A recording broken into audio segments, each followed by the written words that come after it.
Hari ini kita akan belajar kembali kebenaran firman Tuhan. Kita lanjutkan pembahasan tentang kitab Nehemia. Bapak Ibu, kalau belum mendengarkan seri pengajaran kitab Nehemia, kitab Esra, dan 2 Tawarik, Bapak Ibu mesti dengerin. Lihat di link deskripsi, Bapak Ibu tonton semuanya. Baru akan ngerti pengajaran ini secara detail. Karena kita akan lanjutkan pembahasan. Dan hari ini kita bahas tentang pintu gerbang lama yang diperbaikin oleh Nehemia beserta orang-orangnya. Saya ulang kembali bahwa Tuhan pulihkan bangsa pilihannya. Setelah 70 tahun dalam pembuangan di Babel, Tuhan bangkitkan orang-orang tertentu yang hidupnya takut akan Tuhan. Dan Tuhan beri kemurahan dari hati rajanya, lembut, mengizinkan Esra, Mordekai, teman-temannya yang lain, Nehemia, dia diizinkan pulang ke Yerusalem untuk membangun bait suci yang dilakukan oleh Esra, dan Nehemia ditugaskan untuk membangun pintu gerbang dan tembok reruntuhan yang sudah dihancurkan kembali. Bapak Ibu, hari ini kita akan belajar tentang pintu gerbang lama. Pintu gerbang lama ini berbicara tentang pintu masuknya, salah satu pintu masuknya ke kota lama, Bapak Ibu. Di Nehemia pasal yang ketiga, mulai ayat yang ke-6, pintu gerbang lama diperbaiki oleh Yoyada bin Paseah dan Mesulam bin Besoja. Mereka memasang balok-balok lalu memasang pintu-pintunya dengan pengancing-pengancingnya dan palang-palangnya. Dengerin baik-baik Bapak Ibu, pintu gerbang lama ini berbicara tentang bagaimana kita menghormati otoritas yang di atas kita. Kita harus menghormati orang tua kita. Kita harus menghormati pemimpin kita. Kita harus menghormati para gembala-gembala kita. Kita harus respect dan hormat dengan tuan, dengan orang-orang yang senior di atas kita. Kita harus tahu menempatkan diri dengan tepat. Kalau kita bisa menempatkan diri dengan tepat di bagian ini, saya percaya kehidupanmu akan dipulihkan Tuhan. Kehidupanmu akan diproteksi dan dijagain Tuhan. Kehidupanmu akan mengalami breakthrough dan terobosan. Banyak orang nggak ngerti bagaimana respect dan hormat dengan orang tuanya. Bagaimana bisa diberkati kalau melakukan hal seperti itu. Padahal Alkitab katakan ya, di Ulangan pasal yang kelima ayat yang ke-16, hormati ayahmu dan ibumu seperti yang diperintahkan kepadamu oleh Tuhan Allahmu, supaya lanjut umurmu, baik keadaanmu di tanah yang diberikan Tuhan Allahmu kepadamu. Kalau pingin hidupmu mengalami terobosan, breakthrough dan pemulihan, satu hal yang ini yang kita nggak bisa abaikan.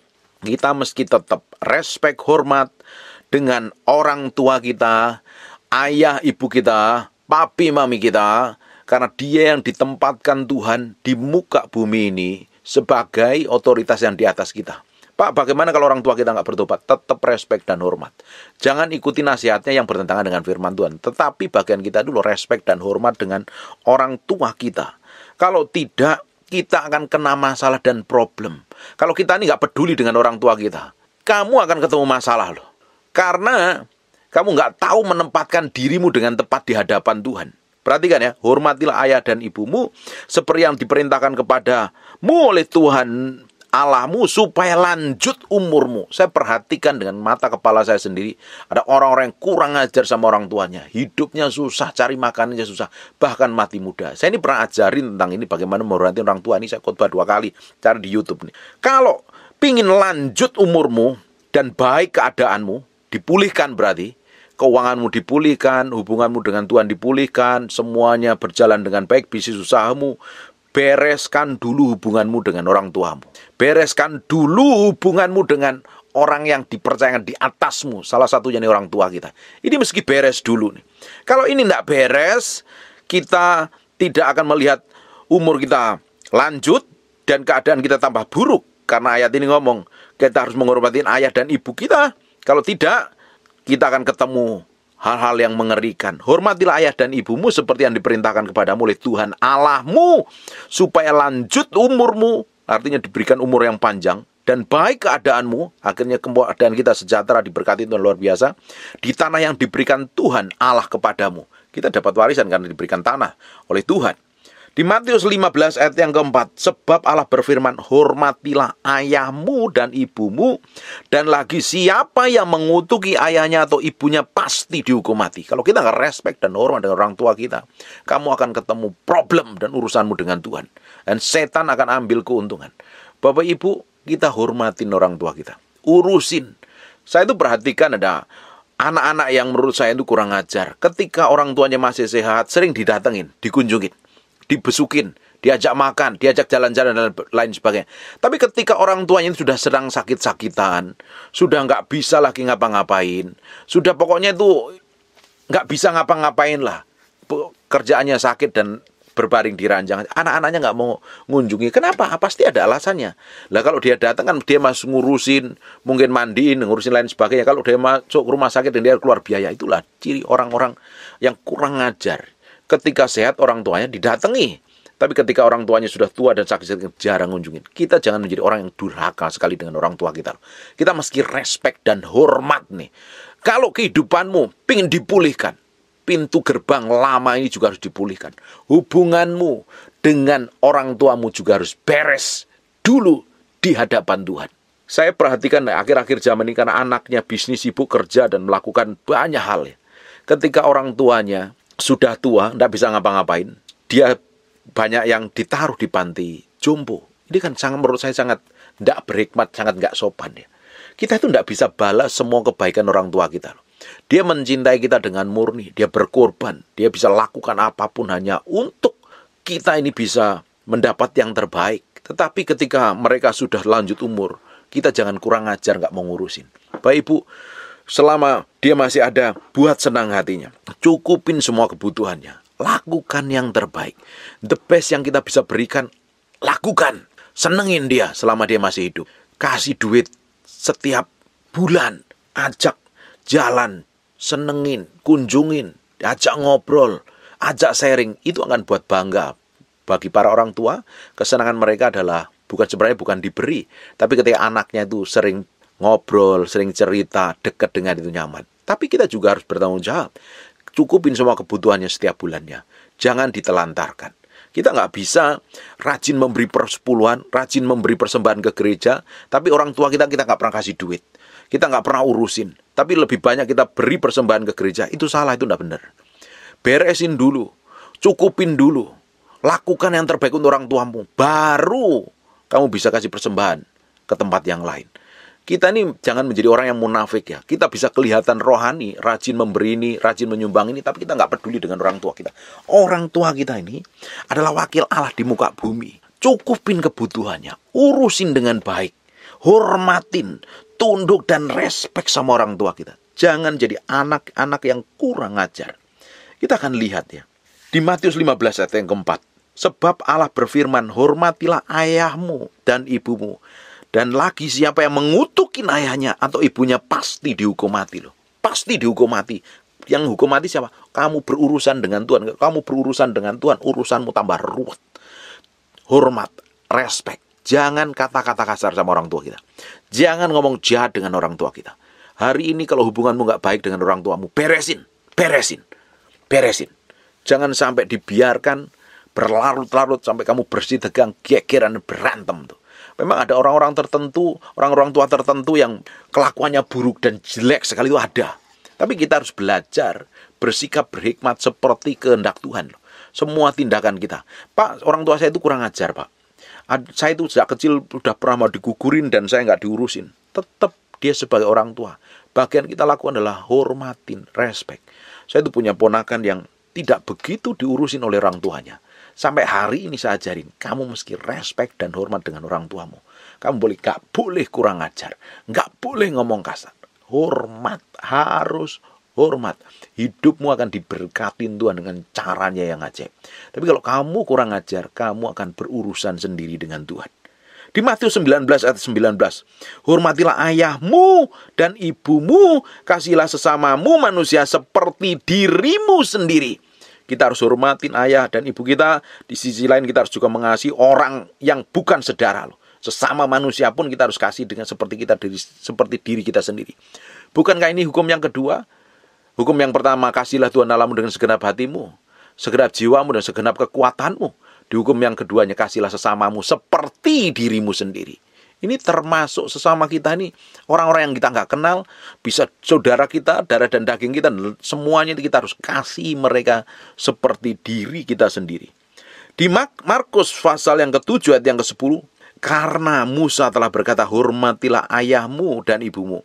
Siapa yang mengutuki ayahnya atau ibunya harus dihukum mati.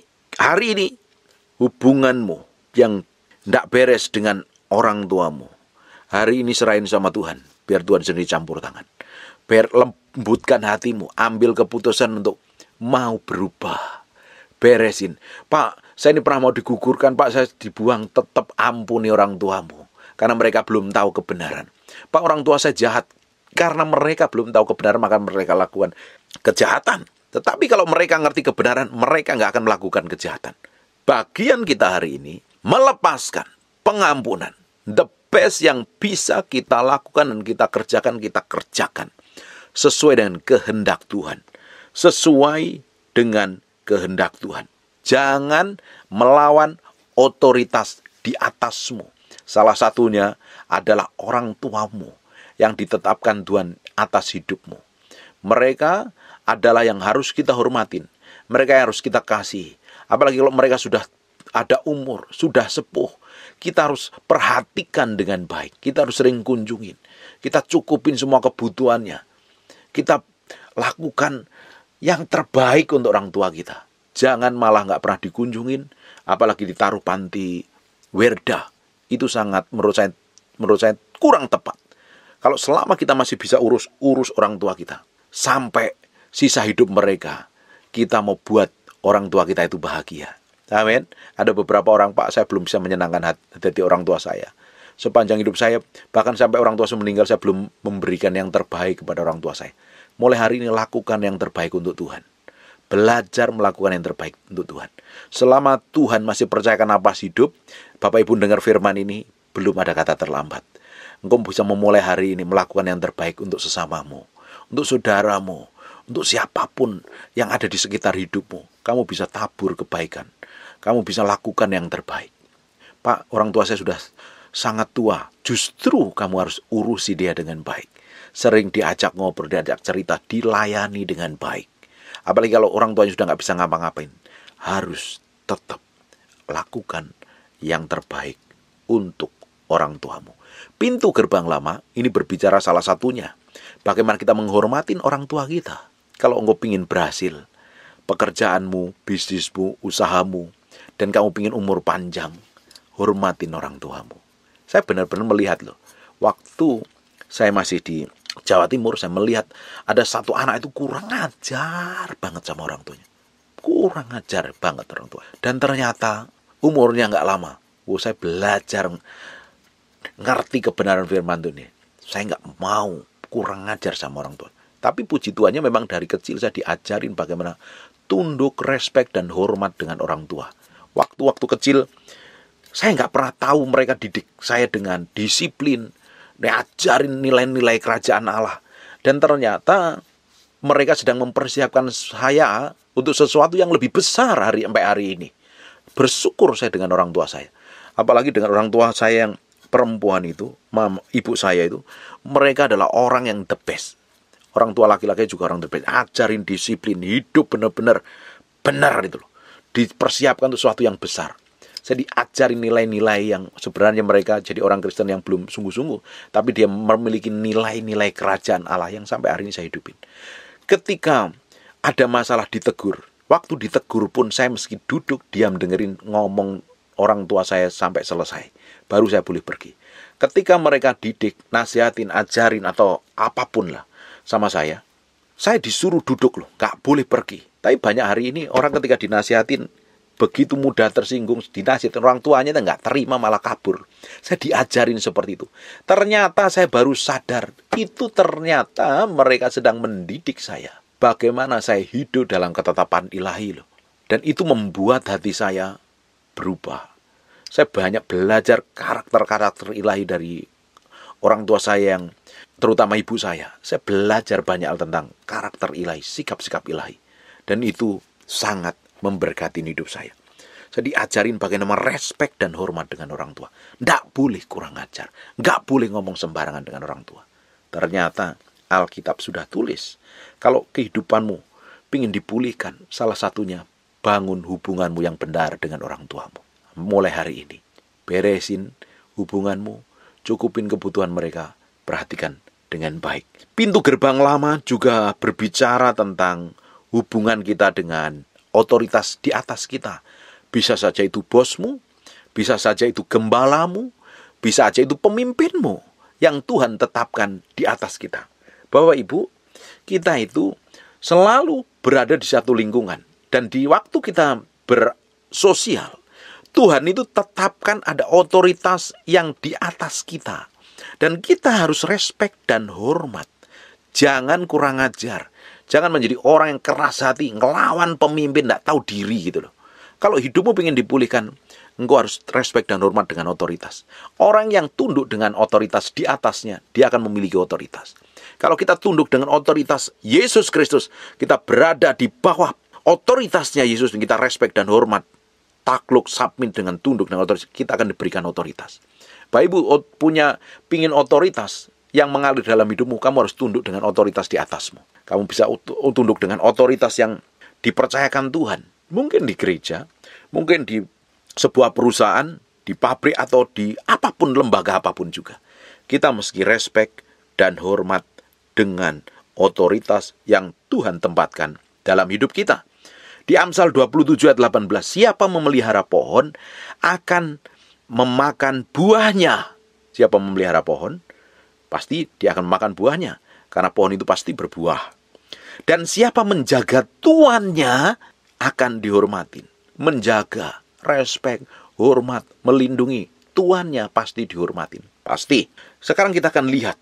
Di Ibrani 13 ayat yang ke-17. Taatilah pemimpin-pemimpinmu dan tunduklah kepada mereka. Tuhan itu tempatkan loh, ada pemimpin di atas kita. Mungkin gembala, mungkin bos, mungkin manajer, atau siapapun yang Tuhan tempat di atas kita. Kita harus tunduk. Jangan jadi orang yang melawan dan kurang ajar, tidak tahu sopan santun, tidak tahu tata krama kepada mereka, sebab mereka berjaga-jaga atas jiwamu. Sebagai orang-orang yang harus bertanggung jawab atasnya dengan jalan itu, mereka akan melakukan dengan gembira, bukan dengan keluh kesah. Sebab hal itu tidak akan membawa keuntungan bagimu. Kita harus respect dan hormat dengan otoritas yang Tuhan tempatkan. Mungkin kamu harus ditempatkan di salah satu gereja dan kamu harus respect dan hormat dengan pemimpin di atasmu. Belajar tunduk, submit, benar-benar responi. Jangan menjadi orang yang seperti Gehazi.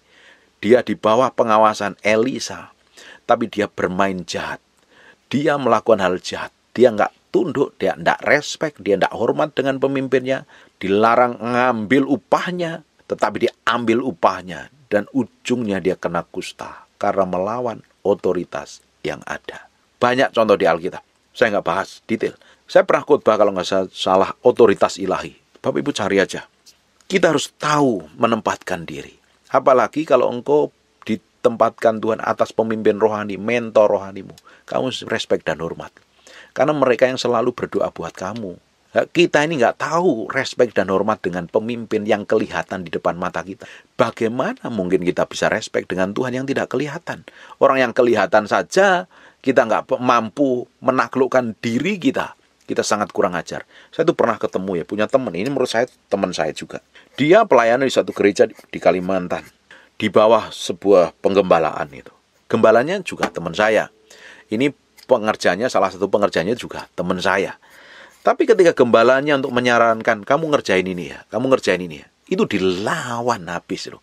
Karena dia merasa pinter, merasa hebat, merasa sangat kurang ajar sekali. Akhirnya apa sampai hari ini? Gak jadi apa-apa.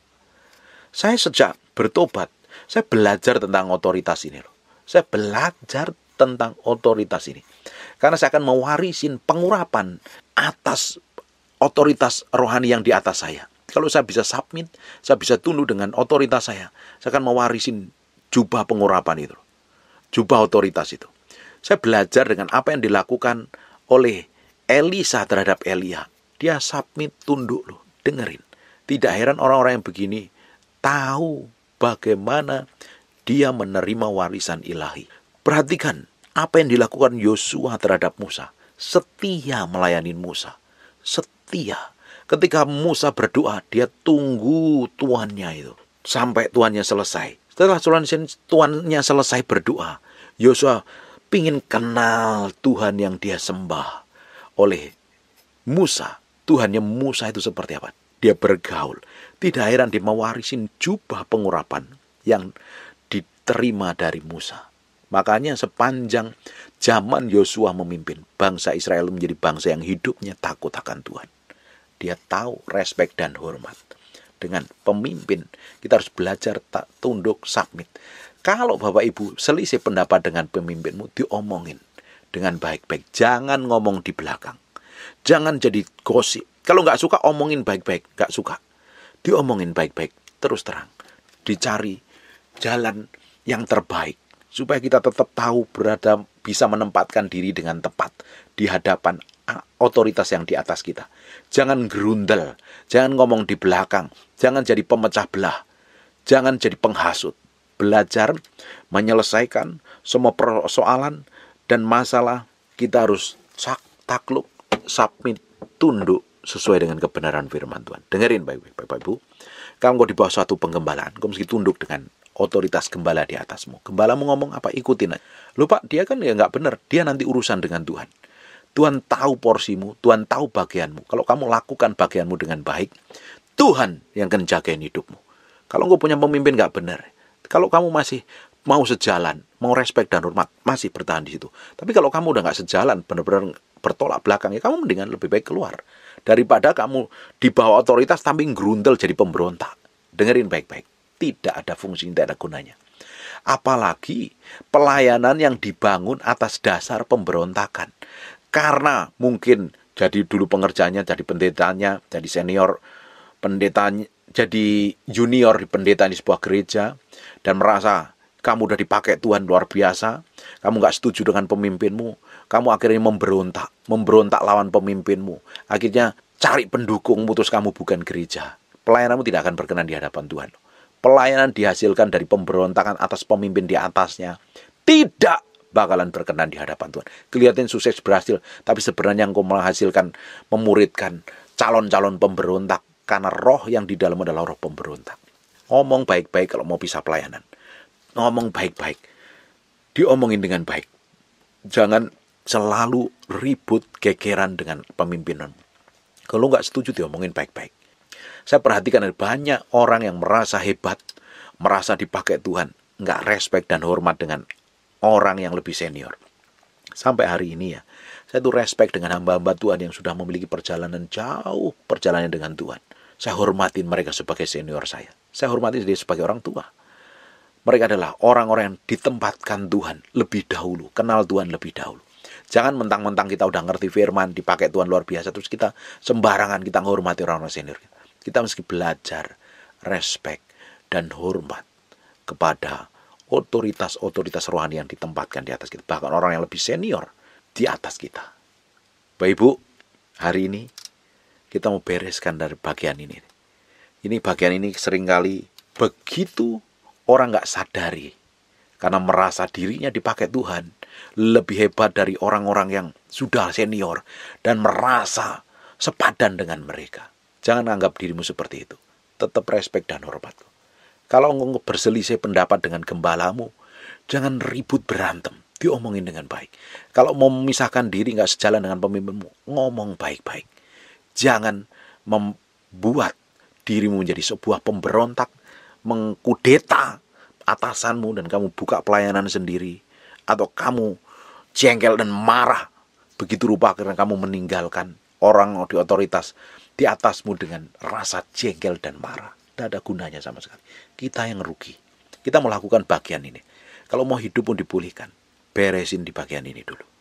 Kalau hidupmu beres, pasti hidupmu akan menjadi berkat bagi banyak orang. Saya perhatikan ya, orang-orang yang ribut gegeran dengan pemimpinnya di sebuah gereja, karena nggak cocok, terus ribut, terus pindah gereja. Dia pindah gereja, jadi anggota jemaat atau jadi pelayan gereja dimanapun, selalu bikin geger. Saya perhatikan orang-orang yang jadi pemberontak itu, pergi kemanapun selalu jadi pemberontak. Hari ini mesti diberesin. Belajar, respek, dan hormat dengan otoritas yang ditempatkan Tuhan di atas kita. Kita akan lihat lagi. Di 1 Petrus 2 ayat yang ke-13. Tunduklah kepada Allah, Kita harus tunduk kepada Tuhan sebagai otoritas tertinggi, kepada semua lembaga manusia. Ternyata ada lembaga manusia yang ditetapkan dalam kehidupan kita ini, kita respect dan hormat. Baik kepada raja sebagai pemegang kekuasaan yang tertinggi, kita harus tunduk kepada hukum peraturan yang ada. Jangan hidup melanggar peraturan yang ada. Ini yang dianggap sepele oleh orang-orang hari ini. Hari ini kan banyak orang nggak takut dan respect dengan peraturan dan hukum yang ada. Contohnya saja, pada kita nyetir di perempatan lampu merah, orang-orang sebelum lampu hijau udah pada jalan semua. Kadang kita itu terpancing untuk ngikutin mereka loh. Padahal kalau kita ngelawan, sebenarnya kita ada melawan hukum. Kita mau belajar jadi orang yang berbeda, memiliki sikap yang berbeda, hidup taat hukum dan peraturan. Dengerin baik-baik Bapak Ibu. Kalau hidup kita ini nggak taat kepada hukum yang ditempatkan Tuhan di atas kita, kita melawan hukum itu, hukum tidak berpihak kepadamu, tapi hukum menjadi lawanmu. Ada orang-orang yang melakukan pelanggaran lalu lintas, karena mereka nggak taat hukum dan peraturan. Akhirnya apa? Dia didenda, kena tilang. Bapak Ibu, hidupmu melanggar hukum dan ketetapan pemerintahan yang ditetapkan Tuhan di bangsa ini, kamu akan berurusan dengan hukum loh. Kamu melakukan kekerasan, KDRT, pembunuhan, pencurian, korupsi. Kamu kan melawan hukum. Kalau melawan hukum, hukum tidak akan berpihak kepadamu. Hukum akan menjadi lawanmu. Makanya orang-orang yang melawan hukum ini pasti dapat hukuman yang setimpal. Pasti. Tuhan lihat itu. Sekalipun kau harusnya dihukum, tetapi tiba-tiba kamu nggak dihukum karena suap sana, suap sini. Tetap kamu akan berhadapan dengan Tuhan. Kita ini harus hidup benar di hadapan Tuhan. Benar. Kalau ingin hidupmu makmur, dipulihkan dalam segala hal, respect dan tunduk serta hormat kepada semua lembaga manusia, kepada raja, pada presiden sebagai pemimpin kekuasaan yang tertinggi. Hari ini orang nggak tahu itu. Menghujat pemimpinnya, ngomongin pemimpinnya, memaki-maki pemimpinnya. Ini orang-orang yang nggak tahu tentang otoritas ilahi yang ditempatkan Tuhan. Dan orang-orang kayak begini pasti ujungnya jadi pemberontak dan hidupnya akan ngawur, kacau dan berantakan. Belajar respect, hormat, dan tunduk kepada otoritas Tuhan yang ditempatkan di atas hidupmu. Kita lihat di 1 Petrus 2 ayat yang ke-18. Hai kamu hamba-hamba, tunduklah dengan penuh ketakutan kepada Tuhanmu. Bukan saja kepada yang baik dan peramah, tetapi juga kepada yang bengis. Ini tunduk kepada Tuhanmu. Bisa jadi bosmu, jadi pimpinanmu, manajermu, tuanmu, para asisten rumah tangga atau para sopir, kamu mesti tunduk dengan otoritas yang ditaruh di atasmu. Dia adalah tuanmu atau dia nyonyamu, kamu harus tunduk. Sekalipun itu orangnya baik, peramah, atau juga kepada yang bengis. Lakukan bagian kita. Tetap respect dan hormat. Sisanya Tuhan yang akan urusin tuanmu yang kejam dan bengis itu.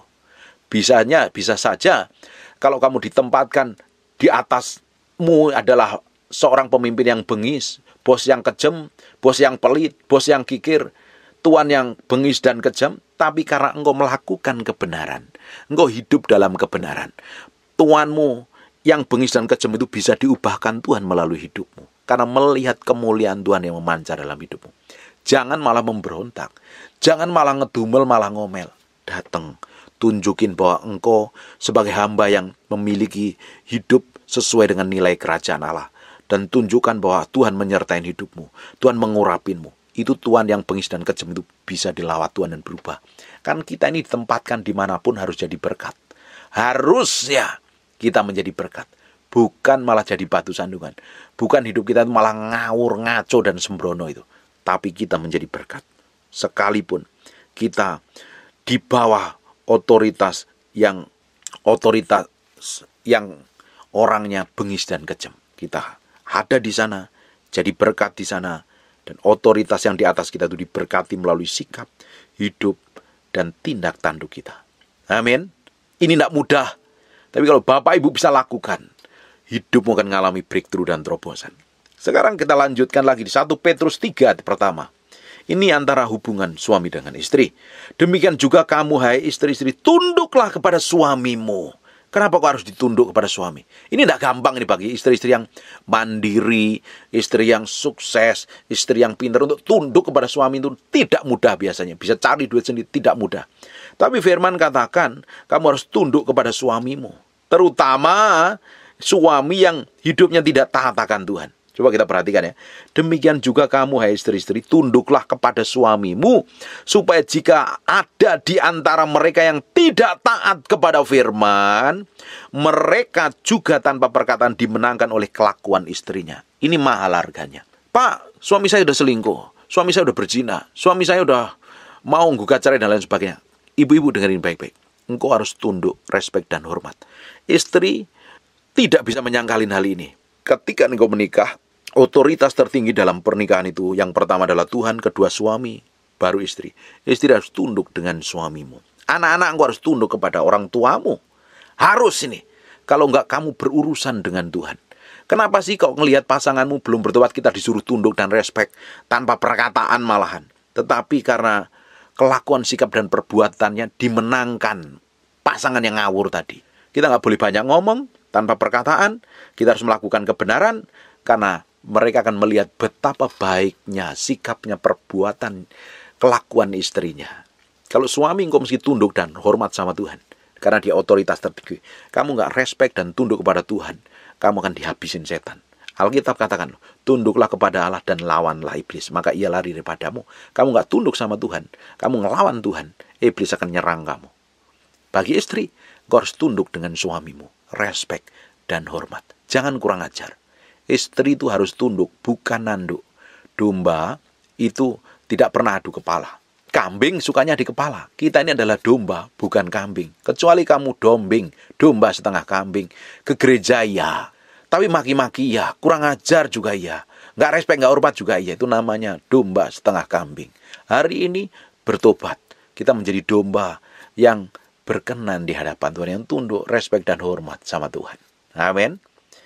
Domba itu nurut sama gembalanya. Kambing seringkali lompat pagar, adu kepala, merasa benar, merasa hebat, merasa pintar. Tapi domba itu nurut apa kata pemimpinnya.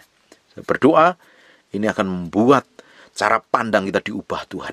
Dan hidup kita akan mengalami pemulihan. Kita akan lanjutkan. Ayat yang terakhir. 1 Petrus 5 ayat yang kelima. Demikianlah juga kamu hai orang-orang muda. Ini anak-anak muda ini. Tunduklah kepada orang-orang yang tua. Dan kamu semua rendahkanlah dirimu seorang terhadap yang lain. Sebab Allah menentang orang-orang yang congkak, tetapi mengasihani orang-orang yang rendah hati. Orang-orang muda engkau mesti tunduk, respek dan hormat kepada orang yang umurnya lebih tua. Saya tuh bertemu dengan orang yang baru bertobat kemarin sore. Belum lama lah. Baru terlibat pelayanan belum lama. Tetapi sudah merasa seperti orang yang senior. Bahkan berani ngomong dengan orang-orang senior, menghakimi orang-orang senior. Belajar hormat gitu loh. Belajar respect. Mereka, orang-orang senior itu sudah memiliki pengalaman perjalanan dengan Tuhan. Sampai hari ini saya respect dengan hamba-hamba Tuhan yang sudah bertahun-tahun lebih senior melayani. Dibanding saya yang belum apa-apa ini. Saya respect dengan perjalanan hidup mereka bersama Tuhan. Saya hormati loh. Tapi ada orang-orang yang baru ngerti firman separuh saja. Hidupnya juga nggak begitu baik-baik banget. Merasa seperti malaikat. Ketika ada hamba-hamba Tuhan yang senior dihakimi. Kamu tuh seperti apa kalau udah seperti itu? Kita ini yang muda. Ini muda fisikmu, muda tubuhmu, muda rohanimu. Belajar menghormati orang-orang yang sudah tua. Kalau kita nggak belajar respek dan hormat dengan orang yang lebih tua. Kita menjadi orang yang tinggi hati loh. Kita menjadi orang yang congkak. Makanya orang yang sok tahu, sok benar, sok hebat. Ini adalah orang yang congkak, sombong bukan main. Dan orang-orang kayak begini nih, pasti akan direndahkan serendah-rendahnya. Lebih baik kita merendahkan diri serendah-rendahnya. Dan Tuhan akan angkat kita, promosi kita. Tapi kalau kita meninggikan diri dan kurang ajar, jangan pernah berharap. Bahwa Ibu miliki sikap hati yang respek dengan hormat. Dengan orang yang lebih tua, terutama anak muda ini. Untuk respek dan hormat, itu susah sekali. Apalagi generasi milenial itu. Sopan santunnya kurang, tata keramanya kurang. Engkau yang dengerin khotbah ini ya. Engkau generasi milenial. Engkau harus memiliki tata krama. Sopan santun dan etika ini. Kalau nggak tahu, belajar itu. Supaya hidupmu mengalami banyak pemulihan. Ngalami banyak breakthrough. Dan hidupmu akan mengalami hal yang ajaib bersama Tuhan. Miliki nilai kerajaan Allah. Tindakan kita, sikap kita, hidup kita akan semakin hari semakin diubahkan menjadi orang-orang yang hidupnya takut akan Tuhan. Bapak Ibu, kita akan lanjutkan di Nehemia pasal yang ketiga, ayat yang ketujuh. Berdekatan dengan mereka Melaka orang Gibeon, orang Yadon, orang Meronot, mengadakan perbaikan beserta orang-orang Gibeon dan Mispa yang berada di wilayah kekuasaan bupati daerah sebelah barat Sungai Efrat. Ini terlibat yang melibatkan pembangunan pintu gerbang lama. Ini orangnya banyak sekali loh. Berdekatan dengan mereka Uziel bin Harhaya, salah seorang tukang emas, mengadakan perbaikan. Dan berdekatan dengan dia Hananya, seorang juru campur rempah-rempah. Mereka memperkokoh Yerusalem sampai tembok lebar. Berdekatan dengan mereka Refaya bin Hur, penguasa setengah wilayah Yerusalem. Ini orang-orang hebat. Penguasa setengah wilayah Yerusalem. Yang satu mengadakan perbaikan. Berdekatan dengan dia Yedaya bin Harumab mengadakan perbaikan tepat di depan rumahnya. Berdekatan dengan dia Hatus bin Hasebnea. Ini yang dilibatkan untuk pembangunan pintu gerbang lama ini banyak sekali, bahkan pemimpin terlibat di dalamnya. Perhatikan, kita akan lihat. Ini ada sesuatu yang spesial nih. Ayat yang ke-8. Berdekatan dengan mereka Uziel bin Harhaya, salah seorang tukang emas, garis bawahi tukang emas, mengadakan perbaikan. Dan berdekatan dia Hananya, seorang juru campur rempah-rempah. Mereka memperkokoh Yerusalem sampai tembok lebar. Ternyata yang dilibatkan pembangunan pintu gerbang lama, salah satunya adalah seorang tukang emas dan seorang juru campur rempah-rempah. Tukang emas itu sangat detail sekali. Dia tahu persis. Dulu emas itu bukan seperti emas sampai hari ini. Berlian yang pertama kali ditemukan tidak seperti berlian yang mengkilat luar biasa. Dibutuhkan ketelitian, dibutuhkan kejelian. Dan juru rempah-rempah ini adalah jago sekali bikin parfum, wangi-wangian. Makanya sangat detail sekali. Dia memilih bahan-bahan yang sangat-sangat terbaik. Makanya pintu gerbang lama ini berbicara tentang detail hidup kita loh. Hubungan kita dengan orang tua kita, hubungan kita dengan gembala kita, hubungan kita dengan pemimpin kita, hubungan kita dengan pasangan hidup kita, hubungan kita dengan atasan tuan-tuan kita di atas kita, otoritas di atas kita. Ini berbicara tentang detail sekali. Makanya ada seorang, salah satunya adalah penguasa setengah wilayah Yerusalem. Yang satu mengadakan perbaikan. Pemimpin ini berbicara juga otoritas. Penguasa ini berbicara dengan otoritas. Kalau pintu gerbang lama ini dipulihkan, dalam hidupmu, respek, hormat dengan otoritas yang di atasmu, hidupmu akan mengalami pemulihan. Kamu akan, ini pintu gerbang salah satunya menuju kota lama, kota Yerusalem. Kamu akan menikmati semua kebaikan yang luar biasa yang Tuhan sediakan. Kamu menikmati kemurahan kasih setia Tuhan. Bapak Ibu, bereskan hubunganmu dengan otoritas di atasmu. Ini berbicara tentang hal detail sampai kehidupan kita. Tukang emas, juru rempah-rempah, sampai hal detail yang tersembunyi di dalam hati kita harus diberesin di hadapan Tuhan. Juru rempah-rempah memilih bahan-bahan yang terbaik supaya dia menghasilkan parfum yang terbaik.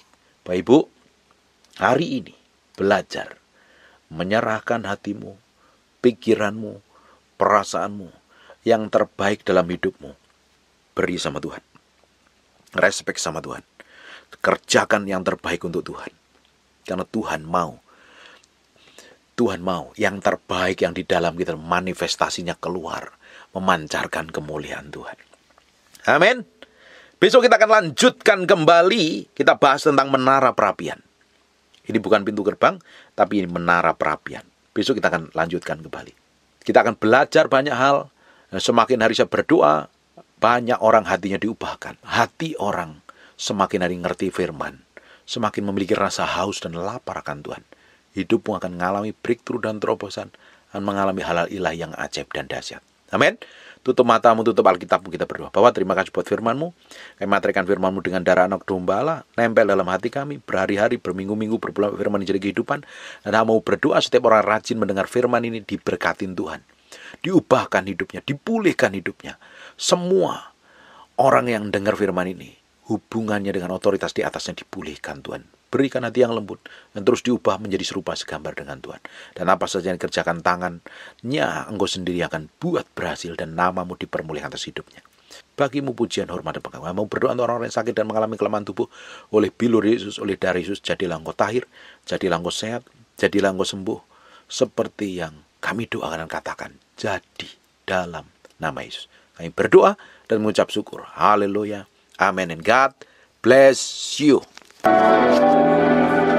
My hand in surrender to your name, Most High. I'm yielding to your spirit, walking in your love. Jesus, I adore. Jesus, I adore. Jesus, I adore your holy name. Dipenuhi kemuliaan, dipenuhi kemuliaan. Sembah dengan nyanyian ini. Dipenuhi pujian. Kami berikan yang kalem saja. Korban pujian. Angkat tanganmu, sembah Dia. Kau saja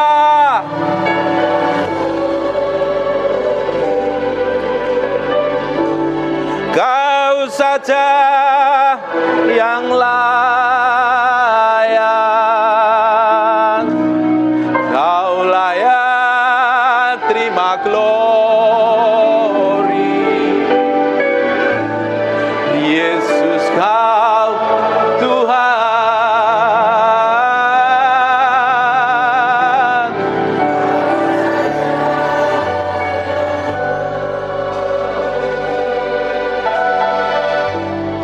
Kau saja yang layak. Kau layak terima glory.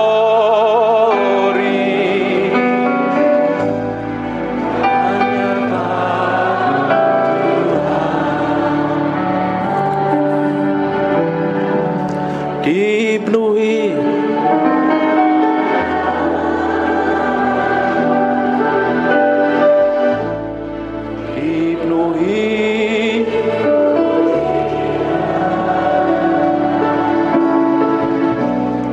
kami.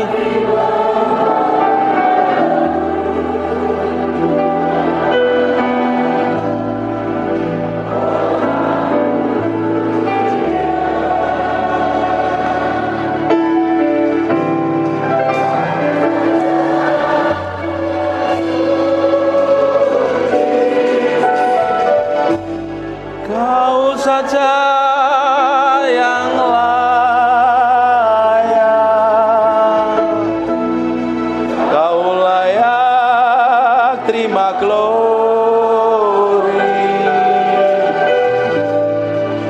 Yesus, kau Tuhan.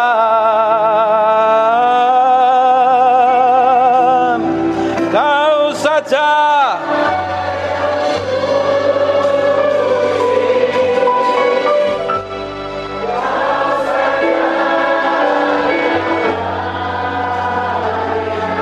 Haleluya. Kau layak terima glory. Hanya Kau Tuhan. Tetap fokus sama Tuhan. Tetap main yang benar.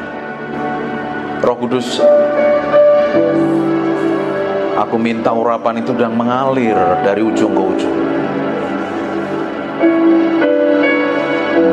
Aku berdoa urapan itu sedang turun dalam ruangan ini. Mengkene mende peke nomo sandero nomo topo kura labate bene mete. Imene mebe piene meke nomo to sandirini. Nikmati ada gelombang pengurapan itu sedang mengalir. Aku berdoa urapan itu sedang turun. Sekarang lebih kuat urapan itu. Pake nomo soko henaramante kono. Hinemente pepe pikiana rabahana maseko. Hipeko naralabatabaka. Terus ada beberapa orang sedang dijamah Tuhan. Aku berdoa semakin kuat urapan itu turun. Now in Jesus name. Terus Roh Kudus, bagianmu sekarang. Bagianmu sekarang. Apakah nama sekonomo? Ikere bete pepe kiene mente beki nomoko sante konomo. Ine mente rebe piana bahana masya. Irala baka harabasya nama takara nama sekene mente beki. Terus semekona nama tabak. Terus kita akan nikmatin Tuhan. Kita nikmati hadiratnya.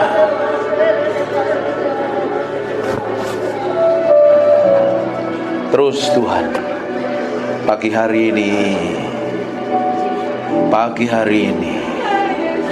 hadir dalam ruangan ini Tuhan. Lawat orang-orang yang haus dan lapar.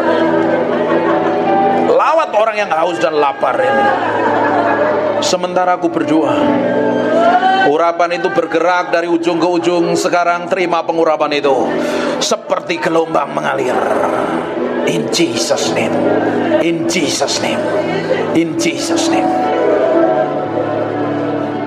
Mekono mondo ko sandere mete pepe ana makare pekono mo.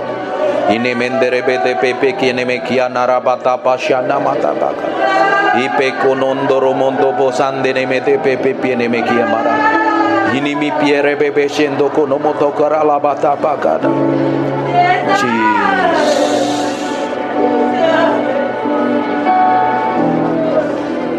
Terus Tuhan,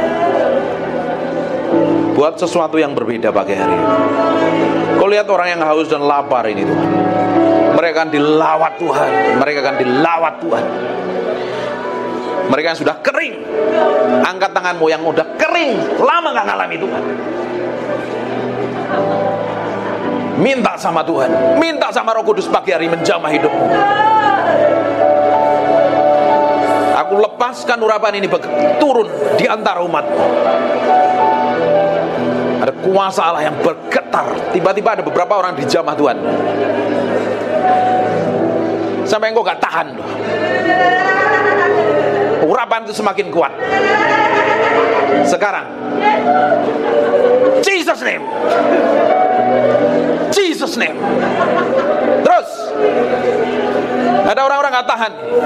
Kuat sekali urapan di ruangan ini. Sekarang jamah Tuhan. Jamah Tuhan. Terima pengurapan itu. Terima pengurapan itu.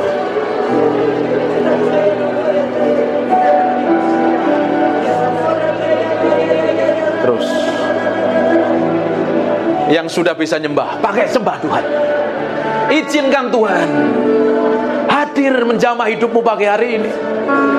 Buat hatimu haus dan lapar ingin kenal Tuhan lebih dari apapun juga. Engkau menguasai, bukan aku bukan siapa-siapa. Ini bagianmu menjamah umatmu. Lawat mereka dengan hadiratmu. Terus semakin kuat. Aku perintahkan setiap roh yang bukan dari Tuhan, kepahitan, sakit hati, kecewa, aku perintahkan kau pergi dan tinggalkan dalam ruangan ini. Aku berdoa urapan itu semakin kuat Tuhan, hadirat-Mu turun dalam ruangan ini. In Jesus' name. Jesus, we thank you, we praise you, we adore you. We thank you, we praise you, we adore you.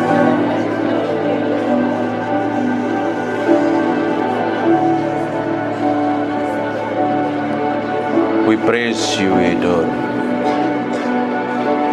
We thank you, we thank you.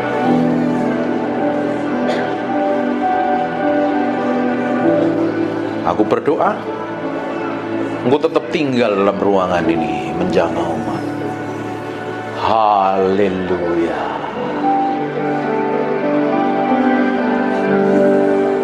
Haleluya.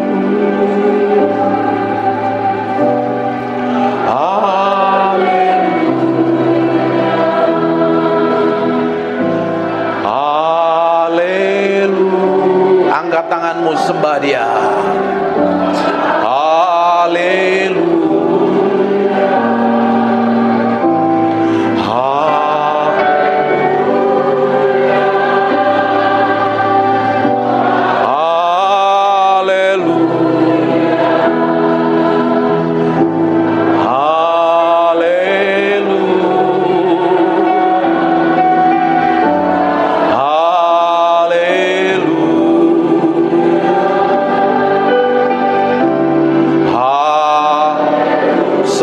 Lagu ini dinyanyikan, sementara umatmu menyembah, Engkau ditinggikan, Engkau dimuliakan dalam ruangan ini. Engkau saja yang layak disembah dan ditinggikan. Biar urapanmu mengalir dalam ruangan ini. Aku berdoa pengurapan Ibu sedang turun dalam ruangan ini.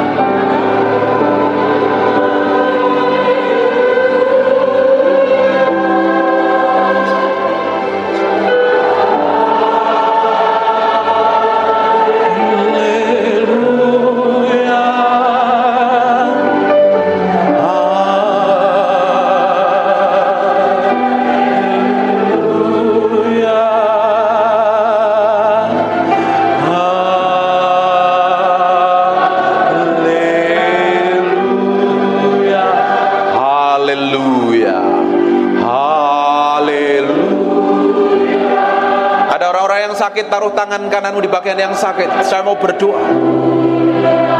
Aku berdoa biar urapan kesembuhan itu turun dalam ruangan ini.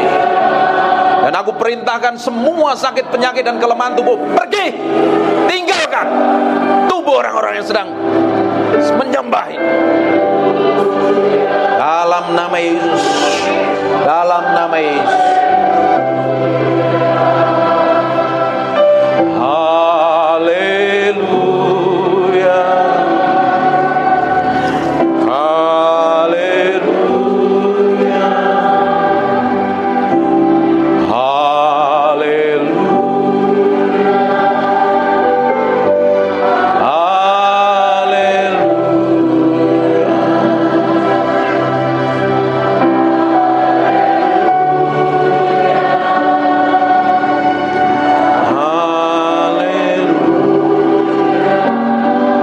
Dalam nama Yesus, aku berserah penuh kepadamu.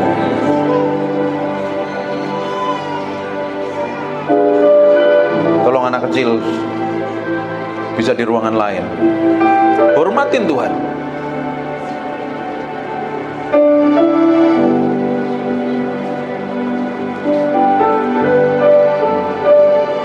Makasih Tuhan.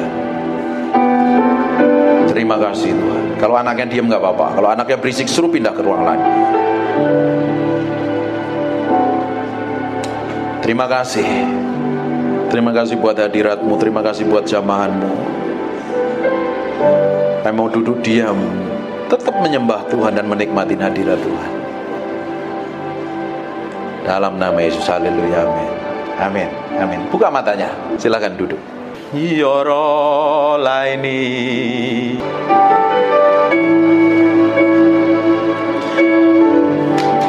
aini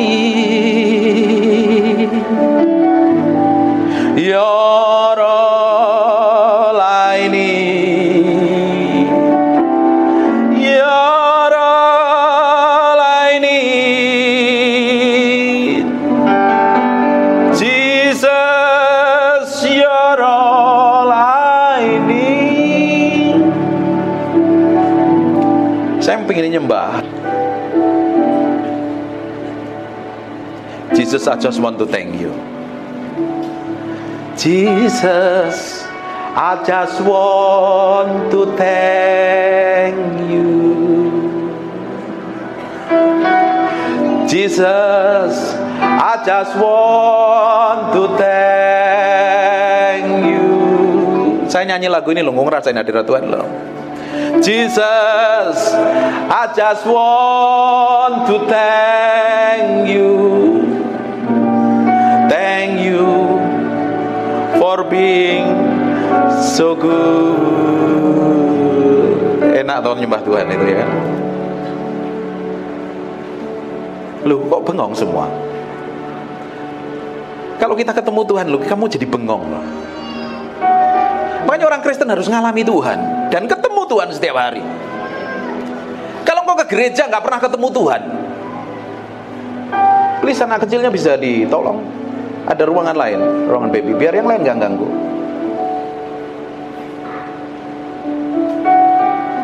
Kalau kita ngalami Tuhan, kita ketemu Tuhan, kita memiliki hubungan kedekatan dengan Tuhan. Hidupmu berbeda, kelakuanmu berbeda, sikapmu berbeda. Tapi banyak orang Kristen datang ke gereja rajin ibadah, kelakuannya nggak berubah dari tahun ke tahun, tetap sama, menjadi manusia yang lama. Harusnya setiap hari kita berjalan bersama Tuhan, bergaul dengan Tuhan. Karakter, sikap, kelakuan, tindakanmu berubah menjadi sama seperti Tuhan. Harusnya. Tapi tidak semua orang nyampe ke sana. Dia lebih seneng ngikutin dagingnya, ngikutin hawa nafsunya, ngikutin egonya, tidak mau tunduk dan submit kepada Tuhan. Terus berharap dipakai Tuhan, berharap hidupnya ngalami kemuliaan Tuhan, sampai matamu biru dan rambutmu merah, tidak akan pernah berubah.